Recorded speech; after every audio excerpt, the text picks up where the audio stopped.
Hello everyone. Civil किंवा electrical इंजिनिअरिंगमध्ये career करायचं आहे किंवा सिव्हिल किंवा इलेक्ट्रिकल इंजिनिअरिंग आता तुम्ही परस्यू करताय आणि तुम्हाला तुमच्या फ्युचरचा प्रश्न पडला आहे की यानंतर पुढे काय. तर तुमच्यासाठी एक बेस्ट ऑपॉर्च्युनिटी MPSCद्वारे कंडक्ट केली जाणारी महाराष्ट्र इंजिनिअरिंग सर्व्हिसेस ही एक्झामिनेशन. या एक्झामिनेशनमधून तुम्हाला तुमचा ड्रीम जॉब अर्थातच गव्हर्नमेंट जॉब हा मिळू शकतो.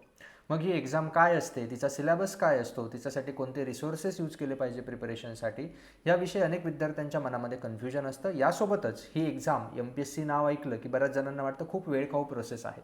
मग ही वेळखाऊ प्रोसेसला स्वतःला कसं या वेळखाऊ प्रोसेसमध्ये तगून ठेवायचं, या सर्वांविषयीची माहिती देणारा पॉडकास्ट आपण आपल्या यूट्यूब चॅनलवरती कंडक्ट केलेला आहे. या पॉडकास्टमध्ये आपले जे गेस्ट आहेत ते आहेत जयेश सर. जयेश सरांविषयी सांगायचं झालं तर त्यांची MPSC MESमध्ये रँक 12 आलेली आहे आणि कशा पद्धतीनं पहिल्या प्रयत्नात अपयश आल्यानंतर स्वतःमध्ये इम्प्रूव्हमेंट करून दुसऱ्या प्रयत्नामध्ये त्यांनी संपूर्ण महाराष्ट्रामध्ये 12 रँक मिळवली. मग हे करत असताना त्यांनी कोणत्या मेथड्स फॉलो केल्या, कोणते रिसोर्सेस यूज केले, कोणता स्टडी प्लॅन यूज केला, या सर्वांविषयी त्यांनी या व्हिडिओमध्ये डिटेलमध्ये डिस्कशन केलेलं आहे. मग तुमचं देखील ड्रीम हे गव्हर्नमेंटमध्ये जॉब मिळवायचं असेल किंवा सिव्हिल इंजिनिअरिंग इलेक्ट्रिकल इंजिनिअरिंग नंतर महाराष्ट्र स्टेटमध्ये गव्हर्नमेंट जॉब मिळवायचं तुमचं स्वप्न असेल तर तुमचं हे स्वप्न पूर्ण करण्यासाठी तुम्ही हा व्हिडिओ नक्की बघितलाच पाहिजे. आणि हा व्हिडिओ बघायचा असेल तर व्हिडिओची लिंक, आपल्या यूट्यूब चॅनलची लिंक आपल्या इन्स्टाच्या बायोमध्ये दिलेली आहे.